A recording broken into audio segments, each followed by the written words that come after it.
What's up, everybody? Welcome back to another episode of the 10-7 MMA show. We are back, and this is a new for us, brand new occurrence. We got 4 people in the mix, but not only do we have 4 people, if you guys are unfamiliar, there's another YouTube channel on MMA out there, and it's also called 10-7 MMA. You can see that in Bam Bam's screen. By the way, both these guys' names are Dino. Make sure to check out guys, their YouTube channel as well. And we're going to chop it up 10-7 on 10-7. What better a show to chop it up and talk about than for this one, UFC 324, the first one in the Paramount era. And I just wanted to start off the show by saying I had a big party, as I was telling Dino and Dino offline. I had a big party on Saturday, and I had a bunch of people that were over, and they were new to the sport of MMA. And I was explaining the fights and the backgrounds. Who's Paddy Pimblett? Who's Justin Gaethje? Why are they known? What are they known for? And then they went into the fight, and they got to see that whole thing play out. And everybody who was all brand new to the sport walked away from that being like, that was crazy. So all I want to say is for people who are mad about Justin Gaethje being booked against Paddy Pimblett, I gotta say, I think we gotta start with that. What do you guys think? I feel like the UFC hit the nail on the head. They knew what they were doing, like me and Justin thought from the get-go, and I thought it was an incredible fight. But let's take it away to our guests right now, and let's open it up about Paddy Pimblett and Justin Gaethje. What are your guys' reaction to this fight? You want to go first, Bam? Sure, brother. Thank you. First of all, thank you guys for having us, man. It's amazing. We got some 10-7 on 10-7 action. That's 2014, if I'm not mistaken, right? 10-7 plus 10-7. There we go. Here we go, Huzefa. You're 100% right, man. I mean, a lot of people are questioning why is this not Arman Tsarukyan, right? And he's the obvious guy. He was the rightful guy to get this title shot. Whatever happened behind the scenes with him in the UFC, him and Dana, it is what it is. But they wanted this Paramount card to start off with a blast, and that's what we got, man. We got a banger of a fight, a stand-up war, if you want to call it that, for 5 rounds, where Paddy Pimblett was kind of being pushed as this superstar guy. I loved seeing Justin Gaethje win it, man. I'm always for the Unks, so beautiful performance by Justin Gaethje. I don't know if you want to get into, the specifics of the fight, but it was interesting to me because I thought that was probably the worst version of Justin Gaethje we've ever seen, and he still beat the crap out of Paddy Pimblett. A lot of people are saying that. And, going back to what you mentioned with Arman Tsarukyan not getting the fight and whatever's going on with the UFC, I said from the get-go that and I'd love to know your guys' thoughts if you agree or disagree, but I said from the get-go, the fact that they didn't book Arman Tsarukyan had nothing to do with him missing weight or the injury, whatever you want to say the true narrative was. It had nothing to do with him headbutting Dan Hooker. I believe that they made that decision purely from a business standpoint, that they knew that fight would deliver, number one, and they wanted Paddy Pimblett to hopefully get the victory and set up a super fight with Ilia Topuria. That's all it was from the get-go. And what Dana White did after the fact, which he was just reverse rationalizing the decision. No, man, Arman knows what's up. He said the winner of Arman Dan Hooker was gonna be next for the title shot because the plan was to have Ilia fight Paddy and then Arman was gonna get the winner. So things changed because Ilia was out, and that's just his justification. Dino, let's go to the second Dino for your what do you think? Do you agree with me on that? Yeah, I think you're 100% right. I think it was absolutely a business decision. You have Paddy Pimblett, UK market right there as well. He's a yapper, one of the best talkers on the microphone. He's obviously interesting. And then you have Justin Gaethje, who, yes, he's not, the prime Justin Gaethje that we've seen in the past, but he's never going to deliver a boring performance, right? Still one of the biggest punchers in the weight class. I mean, like you said, the fight was set up to be a great fight. And yeah, I mean, Arman Tsarukyan, while he's, in my opinion, much better than both these guys right now, he's not going to draw the name value that these guys would for more casual fans. And when it comes to, again, it's Paramount Plus, right? It's a new era.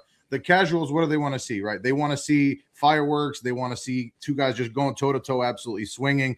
And, who better for that than Justin Gaethje? And that's what they delivered. And like I said, everybody at my party was like, oh my God, I think they got 10 new fans for the UFC. So ultimately, I knew that was the play from the get-go. And I don't think it was anything against Arman Tsarukyan. I'm a huge fan of Arman, by the way. And I think what he's doing with all the social media and the interviews is brilliant. It reminds me of Conor doing all those media tours back in the day. Fighters don't really do that anymore, but I give him so much respect. And the dude's really funny. Let me turn over to Justin, though, because Justin watched this fight. Justin can be a hard critic sometimes to please when it comes to UFC main events and fights in terms of what he likes. And, he always says, hey, man, I can see the best of the best fight any day of the week I want at Extreme Couture. So he has a really high bar, and I know he loved this fight. I know Justin Gaethje is his favorite fighter. Justin, take it away. Give us your reaction of Paddy Pimblett versus Justin Gaethje. Yeah, I'll keep the short end of this just because I made a video about this yesterday. Oh, yo, in my Justin, opinion, this is the triple pause. crown. Justin, pause. Your audio's jacked up. Can you try and reconnect? Try that. Thing again? Try that. Good, better. Can you hear it's anything? better. Go. Yep. Better. Okay, better. so Take it away. as I don't want to get too in depth on this because I made a video about it yesterday, but in my opinion, this was the triple crown of MMA. The UFC, they got an incredible fight card. They got an incredible main event. And I tell you what, for everyone that questions Paddy's durability and his his fighting stance, I want to say his fighting stance, his toughness, his durability, his IQ. I mean, I know people talk about the wrestling and how he's going to wrestle. He went 0 for 5 on takedowns, but regardless of that, he gained so much respect. In my opinion, again, this was the triple crown that the UFC pulled off. Now, when we talk about exciting fights, this is an exciting fight. I know that you like to see domination with like Hamzat and Arman. Those fights are so boring to me. I'd rather watch paint dry. This is my definition of an exciting fight. Watching guys in live time be able to persevere through damage, be able to persevere through and being knocked down. At any time, Justin Gaethje took off the gas during this fight. Paddy Pimblett was trying to injure him and trying to finish the fight. I have so much more respect for Paddy after this fight. Congratulations, Justin Gaethje, on an incredible performance. Although it wasn't the most technical fight Justin Gaethje's ever done, but it was like the old Justin Gaethje coming in, trying to do damage, trying to do violence. I was very excited, and as you mentioned, this was a much better launching point for the Paramount era than any other matchup could have been, because like you said, all the casuals tuning in for $8.99, the UFC gained a ton of fans on Paramount. I agree. Justin, you got to log back off and come back on. Your audio's still jacked. Okay, so I agree with all of that. I thought it was just a banger of a fight. And let's talk about that, because there has been a lot of criticism, guys, about the technicality of both fighters. And I was actually rewatching the fight this morning. Now, I was on the edge of my seat, and I was a little bit perplexed at times at some of the strikes that Paddy was throwing. It was like sometimes he was throwing almost like a karate chop. It looked like a very unorthodox like hammer strike standing, and the way he held his hands was a little bit strange too. Was kind of out like this.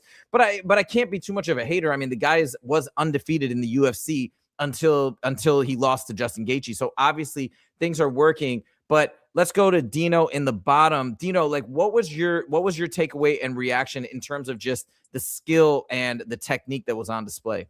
Yeah, I mean, let's talk about Gaethje at first, right? Justin Gaethje, I mean, as we all know, that's a future Hall of Famer. Now he's a 2-time interim lightweight champ. Justin Gaethje is one of the best to ever do it at the weight class in the UFC. So I don't think we really learned anything about Justin Gaethje more than, again, to me personally, it kind of looked like a declined version of Justin Gaethje, and aged, wore down, a little, slightly chubby. Maybe the staph infection had something to do with that. It was more about Paddy the entire time anyways, right? From the promotional aspect to really what we as fans wanted to know. Now, going back to what Justin was saying, yes, we learned that Paddy Pimblett is tough as hell. We learned that he can take a shot. We learned that his chin is pretty good, even though he got dropped, 7-8 times. Lesser men would have been knocked out and got out of that fight in the first round. One thing I did want to touch on there, though, and I'm glad, again, Justin brought it up, is the fact that everyone's kind of using this word tough.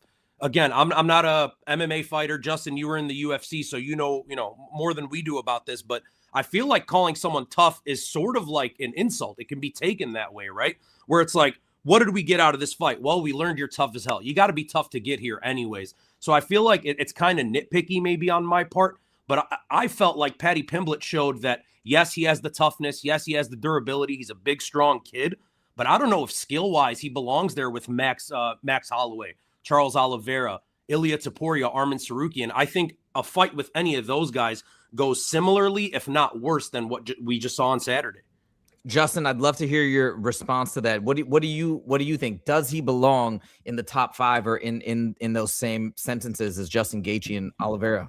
Right now, I don't think he belongs in the top 5. How's my audio now?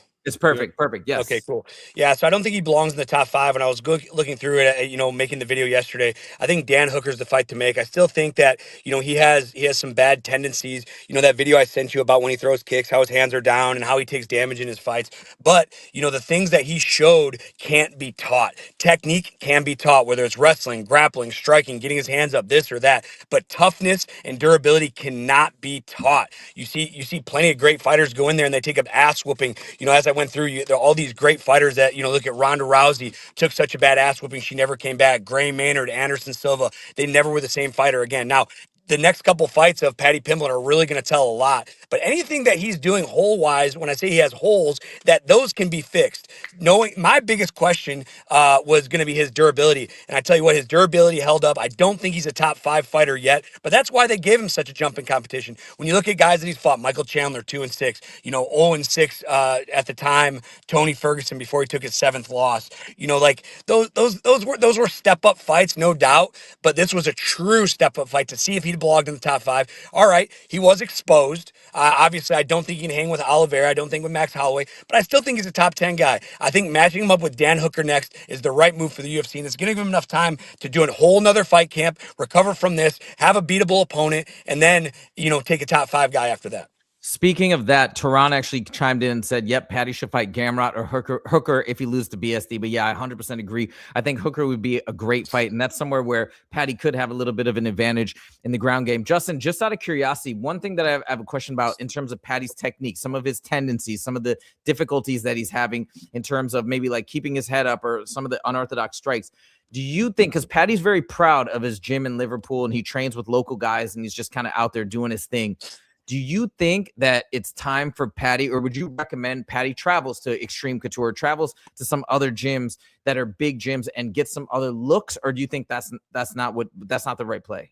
No, of course it's the right play, man. Getting out and going and getting different looks at other gyms. And I don't know if he's ever been at Extreme Couture. I've personally never trained with him, but something says in my head that I've seen him at the gym before. A guy at this caliber is not sticking to one gym. He's going out. He's getting new looks from different guys. He's getting new looks from different gyms. But that's the thing. He's loyal, so he's always going to come back. Like when I'm working at Extreme Couture, I'll go to gyms in Michigan. I go work with Kara Rowe at Kronk Gym. I'll go with Detroit Jiu-Jitsu. I'll go with Michigan Top Team. I go with Richmond Blue Devil MMA. But then I learn things from this gym, how they're doing things, and I bring it back to Dennis Davis, Eric Nixick, and then we can all discuss how this will fit into my game plan better. Now, do I think he needs to move on from gyms, get new coaches? Absolutely not. I mean, his coaches need to think. And here's the other thing. We talk about how he's unorthodox and how he has holes in his game. You look at DDP. When you look at DDP striking, it's not like technically incredible by any means, but it works for him. And I think Paddy is a similar way. He just needs to tighten up on a couple tendencies. When he throws his kicks, he needs to have his hands up. There's a lot of great things that he does that are unorthodox. Unfortunately, when you have someone like Justin Gaethje who's just not going to back down, the biggest thing that I saw was how good his wrestling isn't. Going into this fight, I was like, oh, he's such a good grappler and he's such a good wrestler. He's going to take Justin Gaethje down. And once he gets his hands on him, let's talk about that. 0-5 on takedowns. Justin Gaethje was 3-3, had 6 minutes control time. Paddy had like 50 seconds of control time. I think his wrestling and his grappling were way overrated going into this fight, going against a high-level Division I wrestler. And you have Justin Gaethje and what's his coach's name? I can't think of it. Oh my God, I'm blanking. I know I'm blanking right now. Trevor Whitman. Trevor Whitman. When you have such a good coach like Trevor Whitman, who's going to put an incredible game plan together, his wrestling was going to be sharp. His grappling was going to be sharp. Justin Gaethje said he wanted to display it, and he did. So we need to go back to the drawing board. Paddy needs to go back to the drawing board and see what he has to do to make his wrestling as good as everyone said it was. Another thing that I thought was so brilliant, by the way, was that Trevor Whitman intentionally had Gaethje not throw any calf kicks early on because, and I heard him talk about this after the fight. You probably heard it as well, because he knew that that's what led to the Fiziev takedowns. Because I was waiting for the calf kicks. I'm like, Paddy's beating up the calf like to such an extent. Justin's not really doing much. So anyways, yeah, I thought Trevor Whitman's game plan was brilliant. Let's go back to Dino on top. The next thing we want to talk about, I thought a brilliant fight. I absolutely loved it. Like I said, everybody was thoroughly entertained. You guys feel free to chime in if you want to talk any more about the fight. But I'd love to know, this is a very interesting outcome. I really didn't think this was going to happen. I thought Paddy was going to win. I felt like he was the fighter that the UFC wanted. I felt like they were serving him a layup with the staph infection, all these things going in his favor. I thought he was going to get the job done. Now that he didn't, even though I wanted that super fight with him and Ilya, it's kind of more interesting. Dino at the top. I'd love to know your thoughts for the lightweight division. There's so many options and possibilities. What do you think is next? And you can start with like, who do you think Paddy should go against next? What's going to happen with Gaethje? Take it away. Yeah, I mean, look, to me, I feel the same way as I did before, right? To me, Arman is next. So for me, it just depends on, the timing of Ilya, right? Do we have any clarity on that situation? I don't think we do, right? We're kind of expecting him to be potentially back mid-year, right? That's like the last that I was hearing. Is that correct? Yeah, he said on like a Twitter post that he's hoping to fight by like April, May, June, somewhere in that time span. But I don't really know the progress of his case. You know what I mean? Yeah. So, I mean, I don't really see Justin taking a fight before that, truthfully, Now, if that's the case, obviously, unification fight goes without saying, obviously we know also that Charles Oliveira is fighting Max Holloway. So that's another big one. So now, do I want to see Paddy against one of those guys? Not really. Not at all. I actually really like what Justin said. I mean, I kind of do like the Dan Hooker matchup. So it'll depend on how the fight with BSD goes. But even with a loss, for Dan Hooker, I still like that matchup. I think it's winnable for Paddy. One thing I want to say about Paddy is, though, like the booking for him was very interesting because when he came to the UFC early on, it was like he was being kind of coddled and like, getting some really easy matchups. And then it was, a decent step up in Michael Chandler. Michael Chandler, whatever you want to say about him, he's got some pretty open flaws in his game. And then this was a huge step Still dangerous though. But regardless of his record being 2-6, I still think Michael. Sorry to cut you off, but I still think Michael Chandler is dangerous in his own aspect. No doubt about that. I'll give you another fun fact too. Luigi Vendramini, who fought Paddy early on in his career, Justin actually coached him. And Justin, what happened in that fight? Because didn't you think that you felt Luigi was going to win? But then, didn't you say like he had an off night or something? No, so Luigi was renting a room out for me. We were working together, fucking incredible guy, but he was in that circumstance, kind of what I was put in with, I fought him at 155, Devontae Smith. The UFC called, said, hey, we have this matchup for you. Louis wasn't training. It was a short notice matchup. Louis said no. The UFC said, if you don't take this fight, we're going to cut you. He showed up on a short notice fight. He felt good. I thought he looked good in the first round, but he told me after the fight that he just gassed out. He couldn't hold the pace. And it made Paddy, that's the thing the UFC does, man. It puts us in less advantageous positions. And I tell you what, like when I fought Devontae Smith, I come in, my belly's hanging over my shorts. I had no cardio. And they're like, who's this fucking chump that Devontae is supposed to be beating up that I took into the second round? And then, it just sucks the way they want to propel these fighters like Paddy to put him in a bad spot. And yeah, like I said, I thought Louis had some good tendencies in the first round, but unfortunately, having a short notice fight, not training for the fight, he just couldn't keep it going for 15 minutes. Yes. And by the way, we got Western in the mix. He says, whoa, double 10-7. That's pretty funny.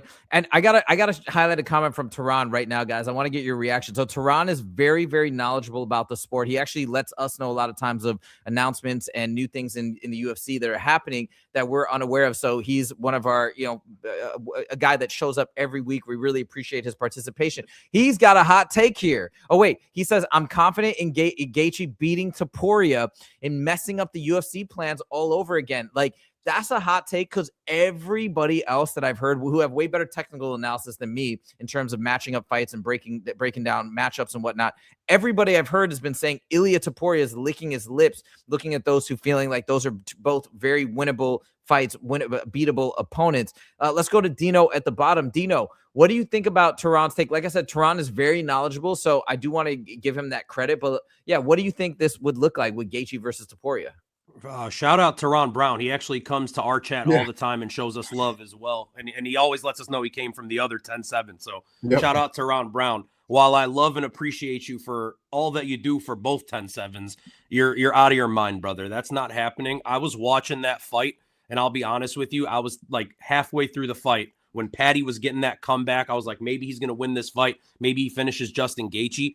Regardless of all that, I was like, my God, Ilya Topuria is going to do bad things to these guys. I think prime for prime, Justin Gaethje stands a chance against this version of Ilya Topuria at 55, but this version of Justin Gaethje gets done really badly in round one, like out cold, Josefa.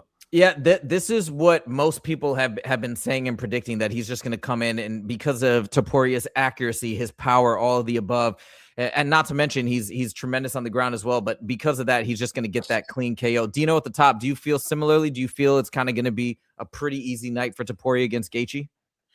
I do, man. I do. And I feel like, there's certain fights when they get a little bit too big, right? I feel like Justin Gaethje, in a way, like, just doesn't put his best performance forward. We've seen it many times, like in like the really, really big spots, the Charles Oliveira fight, right?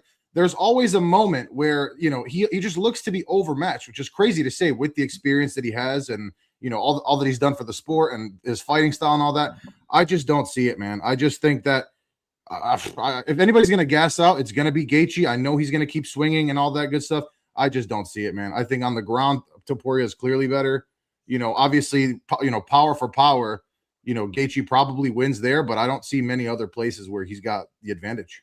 Fair enough. I think that tends to be the general consensus, but that's why it kind of shocked me that Tehran had this take, because, like I said, he's very knowledgeable, and it's a very contrarian take. There's another thing I want to talk about with respect to, and let me highlight a couple comments here. Tehran says Gamrot is winnable for Paddy. Mr. Clapper says Justin Gaethje is referring to opens himself up to get dropped. And Weston chimes in, says, dude, Topuria couldn't finish Josh Emmett. All fair points. And by the way, guys, if you could like the stream right now, we would really appreciate it. Thank you so much for joining. We love to do this, especially after a big UFC event. So thank you guys so much for the support. But another thing that has been mentioned in terms of the lightweight division, I know sometimes, Justin, you get like a little annoyed by when we talk about Conor when he's been so inactive, but the guy hasn't fought in 6 years. Why are we talking about this guy? Who cares? Well, can I just throw one thing out there? I'm just talking shit. Go ahead. So here's the thing. People have been saying now too, because we've got this, Justin Gaethje's out the gate. Paddy's out there now with the loss. We've got the BMF title going up again in March with two amazing fighters, Charles Oliveira and Max Holloway. And Conor seems to be like Paramount really wants Conor on this White House card to get the biggest bang for their buck. Now that things have moved the way that they have, do you guys think in the landscape right now that there's a clear guy that you would want to see Conor fight at the White House? Since Michael Chandler seems to be out, would you put your money on Max Holloway maybe for the BMF belt if he gets it? Would you put your money on Paddy now that he lost? Maybe he looks beatable to Conor. Or would you say somehow the UFC throws a crazy curveball and gives him like Justin Gaethje or Arman Tsarukyan? So let's take it away with the Dinos. Let's go to Dino on the bottom first. What do you think is going to go down with Conor in the lightweight division? Yeah, I mean, whenever it comes to Conor McGregor, right, the door is really open. Obviously, as you mentioned, Josefa, with Paramount wanting these superstars, it looks like they want Conor McGregor out there. There's a couple of things we need to consider. Number one, if it's the White House main event, I feel like a lot of people are kind of like looking over this. We're going to need an American in that main event, right? I mean, it's the White House. Like, so all this talk of like, whatever they were saying, Islam and Ilya, like that's not happening. They were saying the thing about no Russians and whatever, but there needs to be an American in the main event. So while I like the idea of Conor and Paddy, I think that's a massive fight. It just doesn't make sense for the White House itself.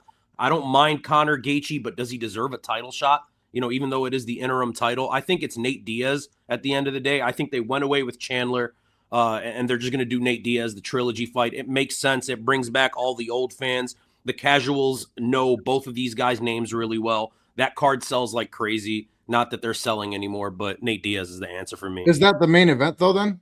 I think it's going to be co-main. I said this. I think Conor's going to be co-main, and I think John Jones they're going to pull a rabbit out of the hat and make John Jones the greatest fighter of all time, who also, as you mentioned, right, American, happens to be American, and they'll put him up against Poatan. That's what I think. But let me go back to what you said about Nate Diaz, because I have a little bit of a rebuttal. I'd love to know your thoughts. I actually think that they're not going to put Nate Diaz on, and I'll tell you why. The main thing that I think people are overlooking is Nate Diaz. When he went out and boxed Jake Paul, Dana White had some weird comments about that. And I don't think I think if he would have beaten Jake Paul, it would have been a different thing. But I think the fact that he lost to Jake Paul is actually a problem for the UFC. And I think not like they'll never bring him back, but I don't think they're going to put him on this big spotlight stage where Jake Paul controlled the entire time. Like, hey, there's my son fighting. Dino, what do you think about that? If it's not, if for whatever reason the UFC doesn't want to put Nate in that situation, I get it. Then the substitute there is Jorge Masvidal. Again, a guy that I know is not like super duper interesting and current at this point. And yes, technically he's not American, right? He's Cuban or whatever, but he's a Trump supporter. He's been out there campaigning for him. So why not Jorge Masvidal? And Josefa, one more thing I will rebuttal with. Yes. Conor McGregor is nobody's co-main event. It doesn't matter what era we're in, so he's not taking that. If John Jones is the main event, Conor's not doing it. Interesting. Okay. Yeah, I thought maybe he would open up to it because it's the White House card, and it would be the biggest visibility that any fighter could ever get. But you might be right. I could be wrong about that. I just figured, hey, like if it's gonna be somebody between the two, John Jones, and with the American connection, he'd be like, okay, I'll step aside and I'll be co-main. But you may very well be right, Justin. I know this is not your favorite topic, but of the people that we've talked about, is there anybody that stands out to you that you think would be the right matchup for Conor if he does fight at the White House? The only matchup I care about as I go with Dino on the bottom is Nate Diaz. I don't give a fuck about any other matchups. I mean, Michael Chandler, the battle of the losers. Who's the best loser? Who's the better loser of the two? Hey, Mike Chandler's a former teammate of mine. Not a huge fan of him. I mean, he's 2-6 in the UFC. Who cares about Mike Chandler? Conor McGregor, he hasn't won a fight since 2021. Cool. Let's highlight the biggest event ever of the battle of the loser. We go to Jorge Masvidal, who hasn't fought or beat anybody, and I can't even remember the last time he won a fight. I think it was against Nate Diaz in the UFC for the BMF when Nate was up a weight class. There's beef, there's drama. Conor McGregor is not going to take a co-main event spot. I agree with Dino as well. I've said this since the beginning. The only fight, he can't beat anybody in the top 5. Actually, I do think Justin Gaethje is a winnable fight for Conor McGregor, but he hasn't won a fight since 2021. Hey, let's fight for the interim. It's stupid. It's a stupid take that he'd fight for the interim. He can't beat Charles Oliveira. He can't beat Max Holloway. He can't beat Arman Sarukian. He can't beat Ilya Topuria. Him and Paddy would be a good fight, but again, we need some kind of American. I think that's an interesting fight that I'd care to watch, but it's not worth putting on the White House card. We need an American in the main event. We need Nate Diaz. He's the savior of the sport. Nate Diaz is 23-12, I think, in his MMA career. He's taken some losses, but man, he's such an entertaining fighter. The fans love him. I think that's the only fight that makes sense for Conor McGregor to give him a chance to win. You want to give him a top 10 guy? You want to give him Dan Hooker? You want to give him Fiziev? You want to give him fucking somebody like there? No, man. Like, he needs to have a relevant fight with real beef. Chandler sucks. Jorge Masvidal, who like, again, don't care about him. Nate Diaz is the only fight that makes sense to me for Conor McGregor to come back and try to win. It's the only fight. I can't think of anything else. Okay, fair I got to enough. start walking into wrestling, guys, so I'm going to be moving around a lot. Sorry. All right, no worries. And then let me take it to Dino at the top. Dino, I'd love to hear your thoughts if you want to weigh in on what do you think makes sense for Conor at the White House. Yeah, look, man, the fight first of all has to be winnable, like realistically winnable. He's been out for so goddamn long, and I agree with what Dino said too, and Justin, is that, you know, I don't see a world where Conor would accept the fight where he's not the main event. So you're kind of boxed in, right? You're boxed in because, like, then it needs to be an American opponent. It needs to be somebody that's a winnable fight. So to me, really what all that screams is it's going to be something somewhat gimmicky, right? So whether that's the return of Nate Diaz, the return of Jorge Masvidal, or dare I say, maybe Dustin Poirier is just down for one more fight. I'd be okay with that too, but that's not a winnable fight for. I don't think so either, Justin. I really don't. But and then also, like, you know, now you've lost fucking 4 times to this guy, like, or you know, 3.5 times, whatever you want to call it. Like, that would look really bad. Like, well, let me ask you guys this: is the Conor return? Let's say he comes and fights at the White House. He's in the main event. Say it's Nate Diaz, for example. He beats Nate Diaz. Okay, is there another fight for Conor, or do you think that's it?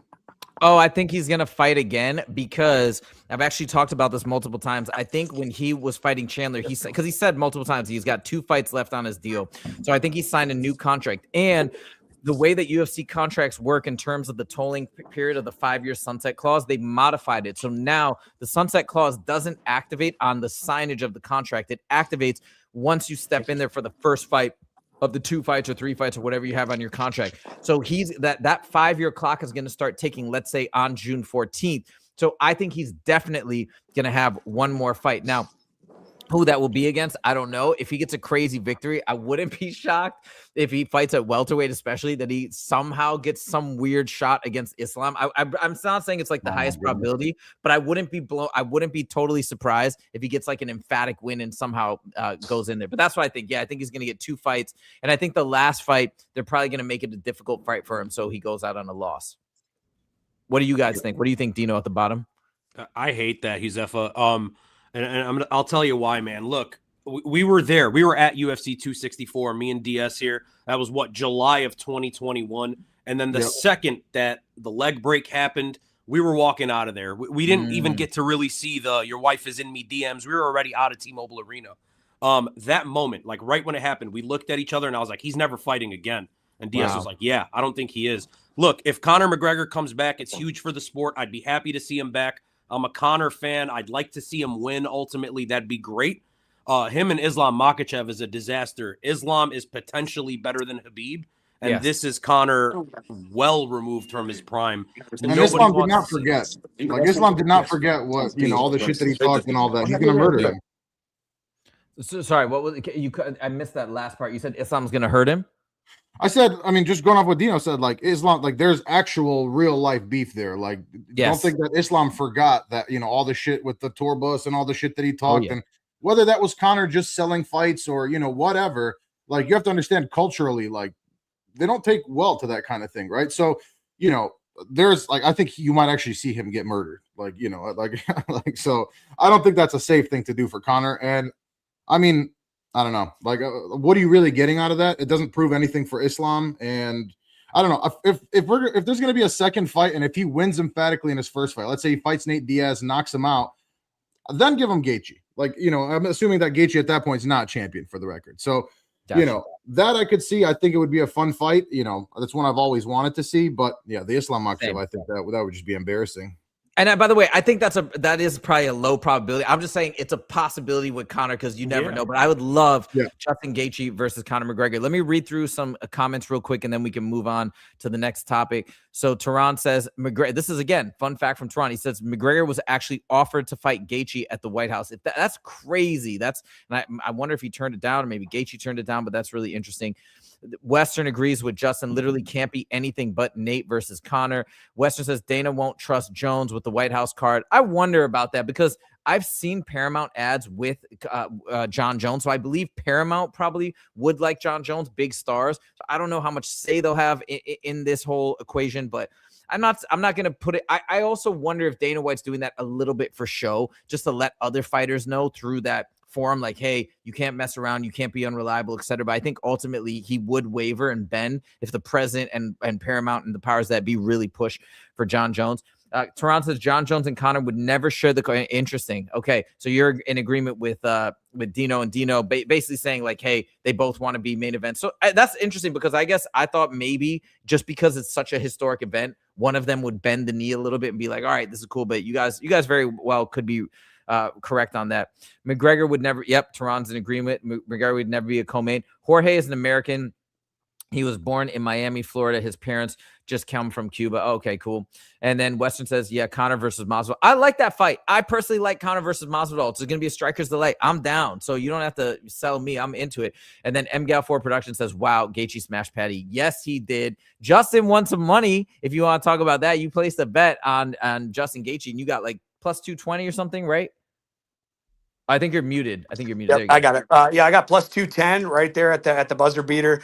I just didn't see in a world, like, you look at the competition that Gaethje's faced. He's faced all his 5 losses in the UFC are to UFC champions. We got Khabib, Oliveira. Did he lose to Dustin Poirier? I can't remember when I went through the list. And I look at Paddy, and again, it was just such a huge step up in competition that I just didn't think he was going to be able to do it. And fortunately, I was right when we get into that. But I got lucky to get a little almost 1100 spot there. Incredible. So congratulations on that. All right, we got to move on to the co-main. Our boy Sean O'Malley, the former Fusion Fight League champion, a fight promotion that Justin and I commentate for. Yeah, Justin, take it away. Do you mind if I give the first take on this, just because I got to go to wrestling right now, guys? And I just want to say to all our viewers, man, I got one more month of wrestling, then I'll be back in the home studio every Monday and Friday. Right now, I'm grinding this high school wrestling team. We're ranked number 1 in the state right now, and I got to make sure that we deliver in the state tournament.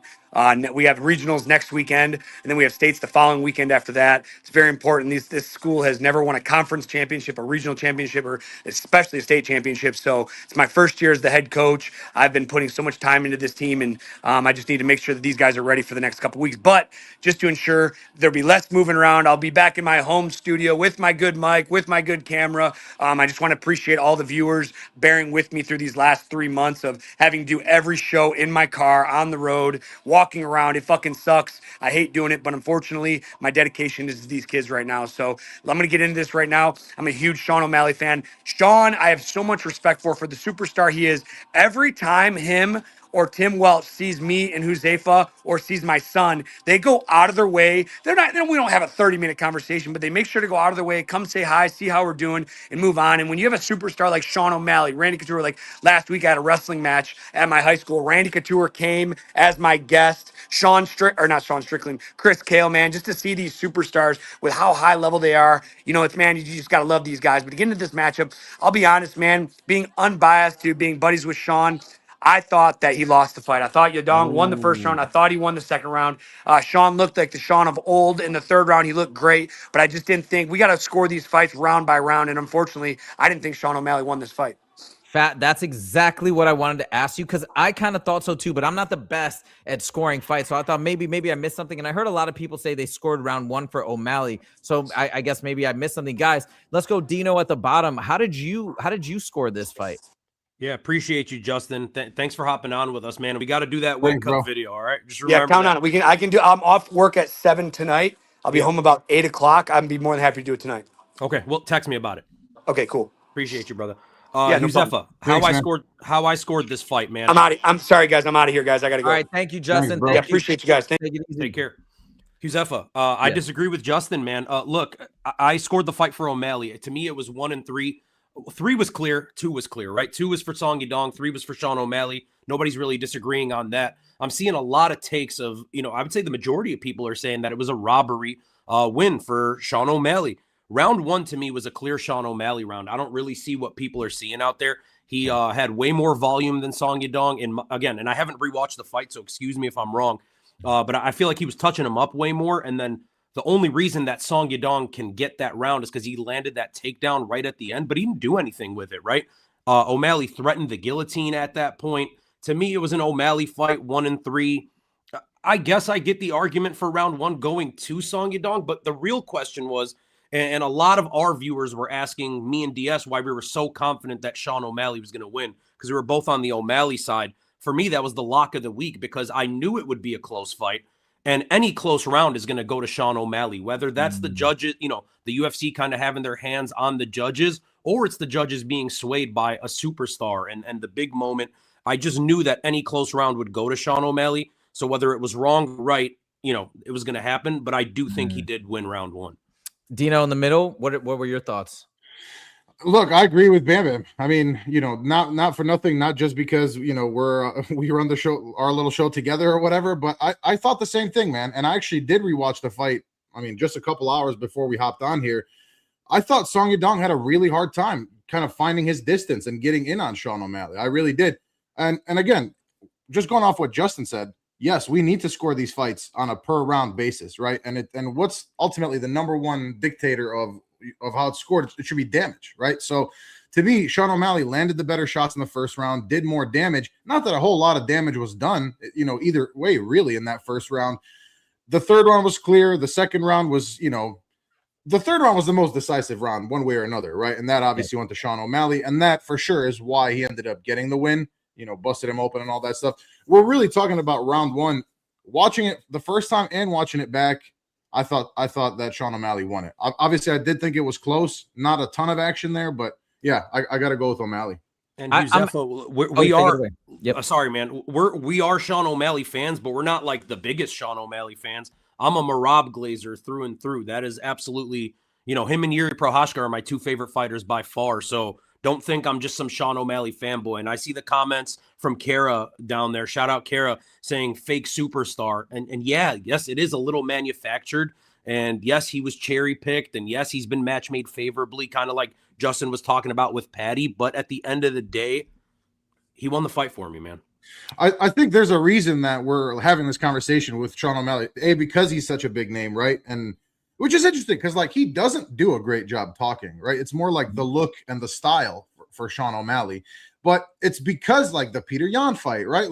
We've seen this kind of song and dance before, no pun intended there, but we've seen this before where it's Sean O'Malley, in a close fight and he's the superstar and then he gets I get it. I get all that. I really do. And the Peter Yan fight, arguable as well for sure, but I still stick by it.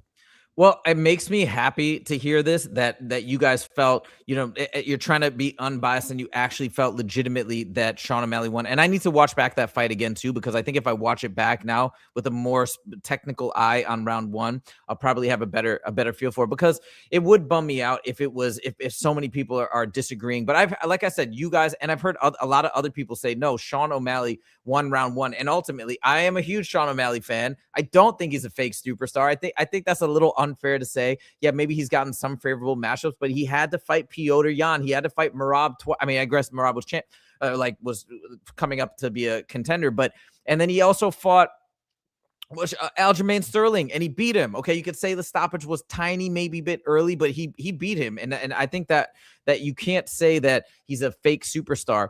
I think also too, the other thing that you guys say, right, he's not a big talker. That's true, but there's something about him. He's funny and he's sincere. Like his personality, I think a lot of people enjoy and gravitate towards his personality, just primarily outside of even the humor and all the other things. He's sincere. He's who he is. He's confident in who he is. He rocks pink, like this pink tank top right here. And I think a lot of people do gravitate towards that. And on top of that, dude, his fight style is fun. His fight style is really, really fun. Just like Alex Pereira, it's fun to see him move in and out. He's got great kickboxing. So I think all those different elements make him who he is and make him the star that he is. Now, I'd love to talk. I'm going to read a couple comments, but then I want to talk about what's next, because that's really fascinating as well. I think we had a lot of interesting results today that are going to impact each of the respective divisions in very interesting ways. So we got, by the way, Pern said evening bye to Justin, and Western also congratulated Justin on having a number one team. That's super cool. Western says, bros, I'm subscribed with the bell on to the 10-7 MMA channel, and I literally never get notification. What the heck with YouTube?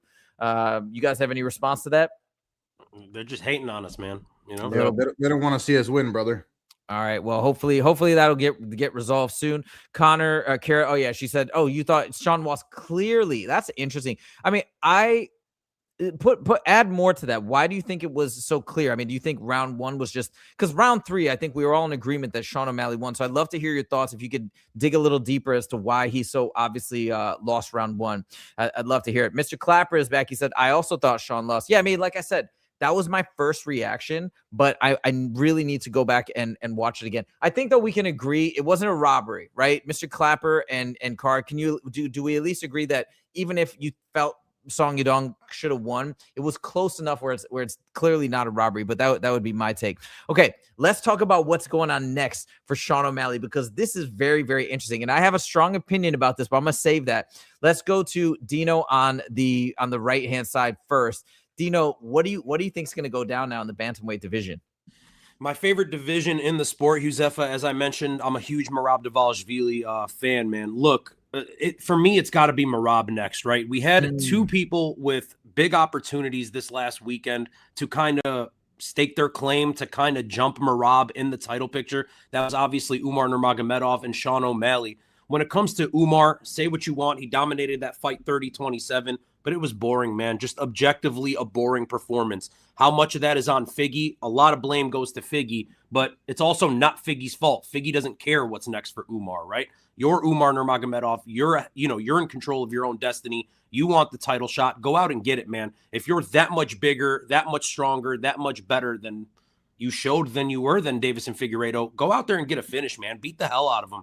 Don't just chase him around and just be. He was really cautious to me, man.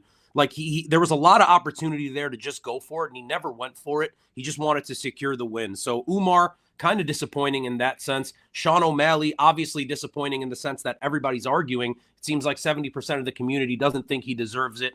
Who else is there, right? Corey Sandhagen, obviously just lost to Merab, hasn't fought since, doesn't deserve it. Merab Dvalishvili, for what he did throughout the entirety of last year, still being my fighter of the year, even losing at the end of the year. He gets that trilogy with Petr Yan, and then we can kind of match make the division around that. I would love, as a fan, to see Sean O'Malley versus Umar Nurmagomedov.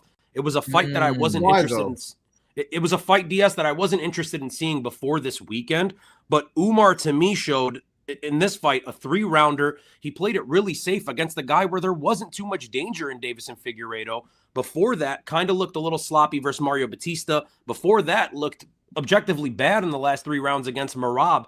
If you make that a main event or a 5-round co-main event on a numbered card, Sean O'Malley has more of a chance now than I thought he did previous to this weekend. So I know you might be killing the buzz of one of them, but they got to go up against each other, or else it's a Corey Sandhagen versus Sean O'Malley fight with Umar just sitting out waiting for Merab, or Umar fighting the number 10 guy in the division. It just doesn't make sense.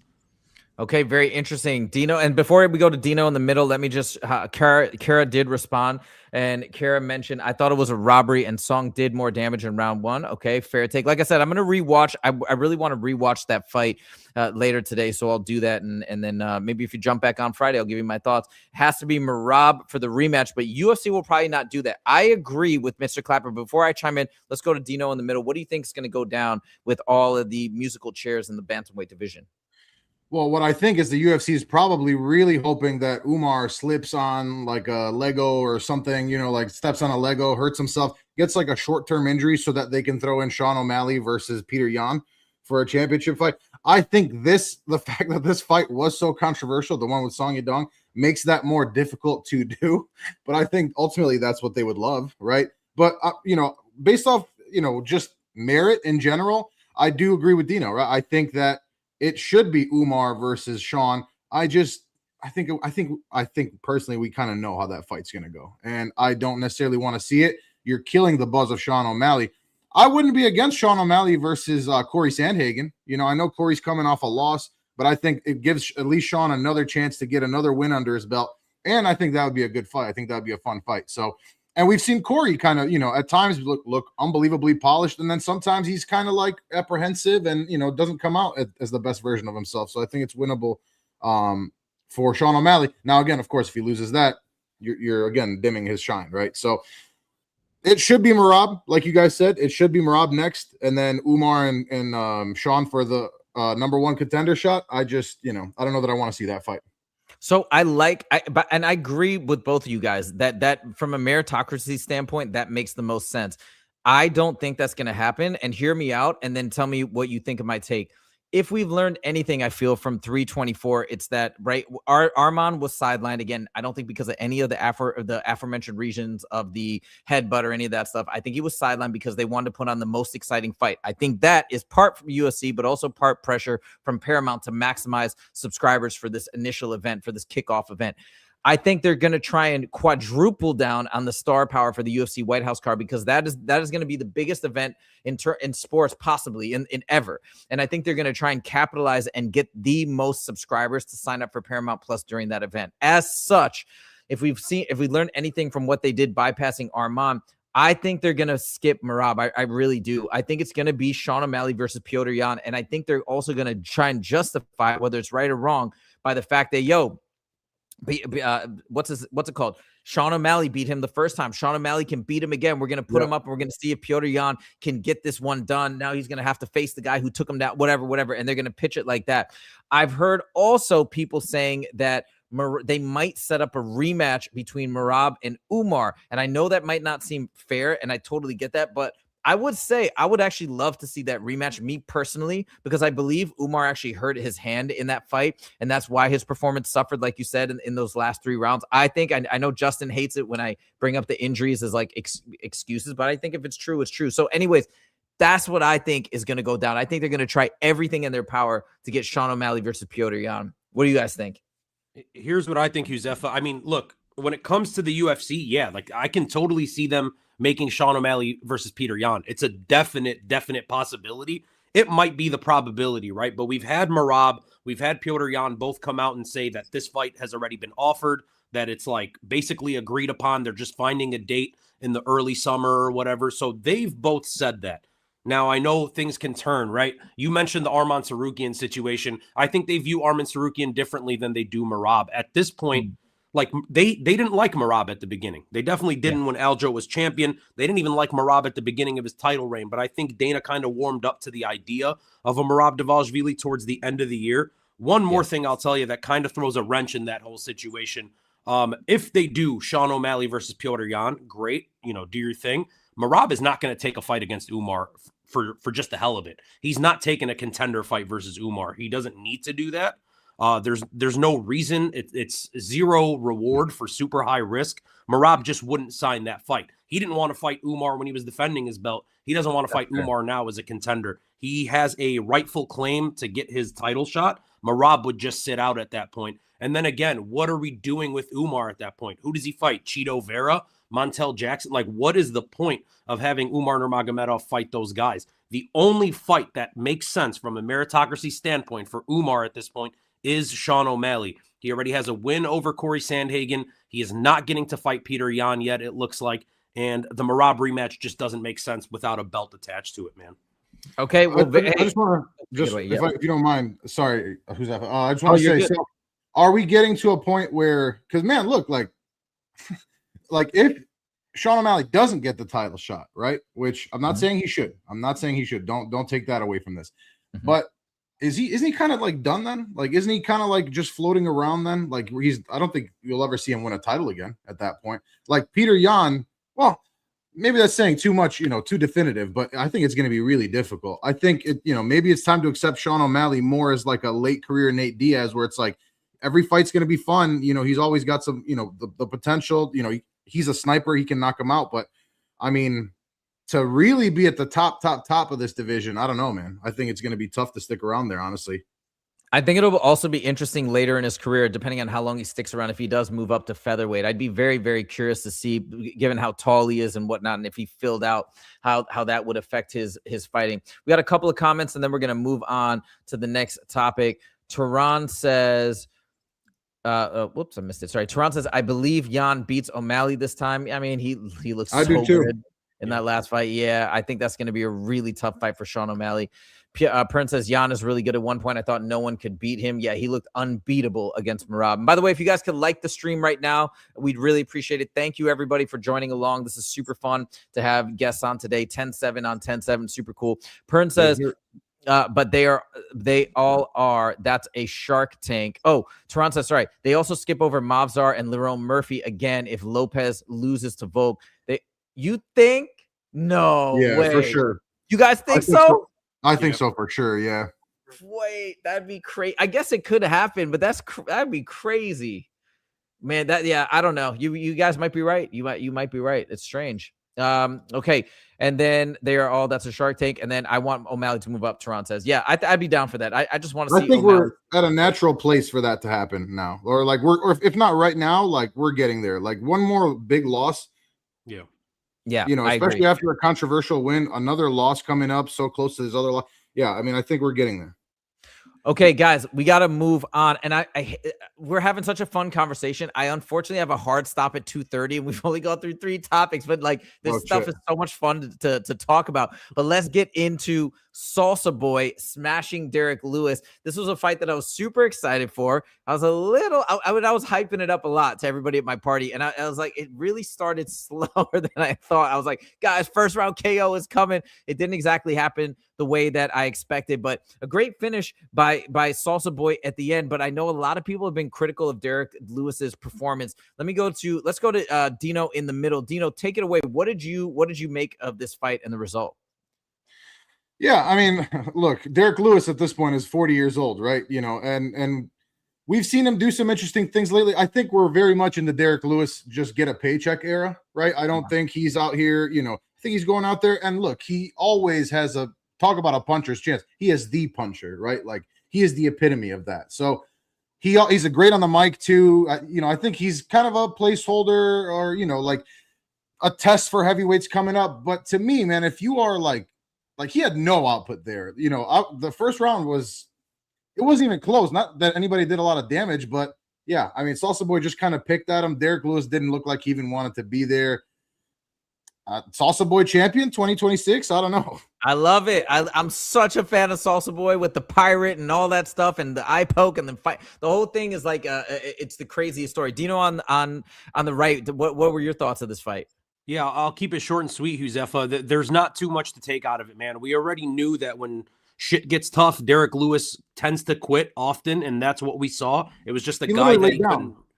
Yeah, it was similar to the Tai Tuivasa finish where I'm not able to get a hold of this guy. He's hitting me. I can't hit him. I'm giving up. The one gripe I had with it, and I'm not a big Salsa Boy guy, but I get it. I understand it. I get the hype. I think he's good for what he is. If you're doing the whole pirate thing, man, and you're wearing the eye patch, like, why is he not calling out Tom Aspinall? Like, it's a dig at Aspinall. Yes. Dude, call your shot. You're on a win streak. It's your turn, and he just doesn't want it. You go out there, you say, I'm Waldo Cortez Acosta. I get the title shot next. If Tom Aspinall doesn't want to fight, I'll fight Cyril Gane. I totally agree with you. I was shocked that he called out Curtis Blades. I wonder maybe if the UFC told him that, hey, that fight's not going to happen or Cyril's going to, I don't know. Like maybe that's why, but I totally agree with you because he did call out Aspinall after Ante D'Elia. Yeah. Like he called him out and said, yo, I want him. I'll always fight through. Like it was such a dope call out. Yeah. I wonder what was going on there, but I think he's very exciting for the heavyweight division. A lot of people are saying, hey, the way that he moves, he's light on his feet. He's very athletic. It's exciting to have somebody like him, especially the fact that he said he wants to fight 6 times this year. Do you guys think that's going to actually happen? No. Doubtful, but he's not cutting weight, right? You stay at Yeah. like 255, 258, you're chilling. Yeah. Okay. Let's move it along. I really want to talk about Jean Silva. I know we were planning to talk about the fight coming up next week. We may have to hold off until the Friday show for that. But guys, I'd love to hear your thoughts because I thought this fight was really fun. I thought Arnold Allen looked great too. But that being said, how good did Jean Silva look? Dino in the middle, take it away. He looked really good, man. He looked really good. And I like what you said. Arnold Allen also did look really good. I thought that was an unbelievable fight, really fun.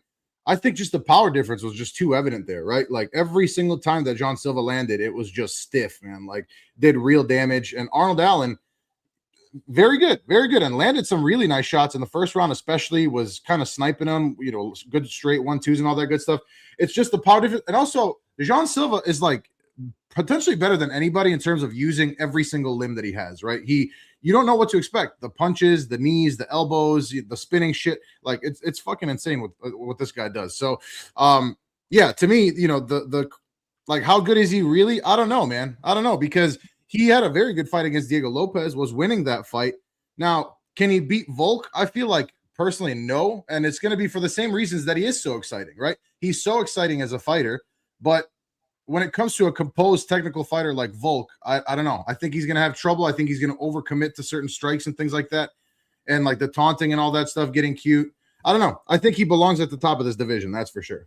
I agree. And he's fun, man. And the striking style is interesting. He almost reminds me of Conor McGregor with the wide stance and the way he's winding up his shots. Dino on the right, what was your takeaway from this fight and Jean Silva's performance? Yeah, I mean, just a lot of reiterating kind of what DS said. I mean, he's clearly very good.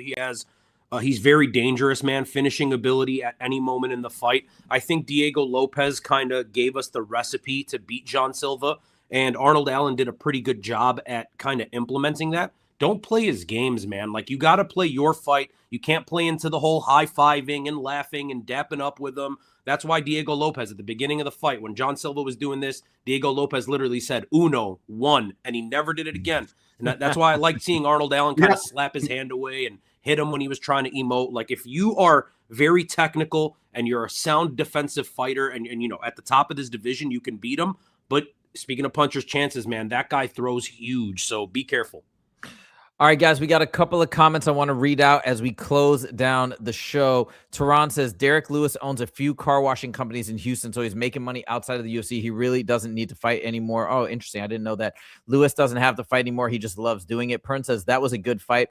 Arnold is just a gritty guy, won't go away guy, 100%. Allen versus Pico should be next, so that'd be a very interesting fight. And Pern says, with Volk's age, he has to become a factor that at that weight soon, though. And Tehran says Silva versus Sterling. Jean Silva versus Sterling. That's interesting. If he doesn't get Volk, I'd be down for that. Okay, guys, as we close out the show, the last thing I wanted to ask you guys is what was your experience on Paramount? What did you think? And I'll just start first. I loved it. I thought it was amazing. There was no glitches with the app. The streaming was picture perfect. Yeah, the ads were on screen a little bit more than I expected, but I'm not complaining or crying about that. I did not care. I loved it through and through. What were your guys' thoughts on the first Paramount card? Yeah, I thought exactly what you said. I thought it was smooth. One thing that I will say is I wasn't able to sit and watch the whole thing like through and through. I was kind of moving around. The picture-in-picture wasn't working, which was kind of pissing me off. So I had to just be locked into that. Couldn't have any other apps open or anything. So that was pissing me off a little bit. I thought the presentation was really smooth, man. I really did. I think they're off to a good start. And I had my genuine concerns because the app was trash in general, like before that. Got you. Dino at the right, why don't you close us out? What was your experience? Huzefa, I hate being a contrarian, man. I really do, and I'm not trying to be. I didn't really enjoy it, man. I mean, yes, structurally, visually, it looked like a UFC card. The pacing was so off, dude, and maybe that was, I'll give him the benefit of the doubt. Maybe it was because of all the canceled fights and whatever. They had the Blink 182 concert going on before. We waited 40 minutes before the card started, and then another 40 minutes when the main card started. I didn't like that. And then on top of it, man, no walkouts. We barely got to see walkouts until we got to the co-main event. No corner work. I know we're paying $8 or $12 or whatever it is for the premium, but it's like there has to be a no ad version, man. We'll pay extra for it. I want to see the walkouts, dude. It immerses you. I want to see the corner work. It immerses you. So I hope it's a work in progress and it gets better, but visually stunning. You know what I mean? I bet it will be. I bet it will improve. And Ariel was complaining this morning about the picture-in-picture. He was also talking about the walkouts. I bet that they resolve a lot of these issues with the feedback. All right, guys, this was awesome. This was so much fun. We'd love to come on your channel if you would have us and do this again. This was a blast. I hope you guys appreciated it and enjoyed it. Thank you, everybody, for joining. I got to jump because I got a 2:30 call right now. But thank you guys so much. Let's go UFC. Let's go Paramount era. We are here. We have arrived. And we will see you guys on Friday at 1:30 p.m. PST. Take it easy. Guys. Thank you. Thanks, man.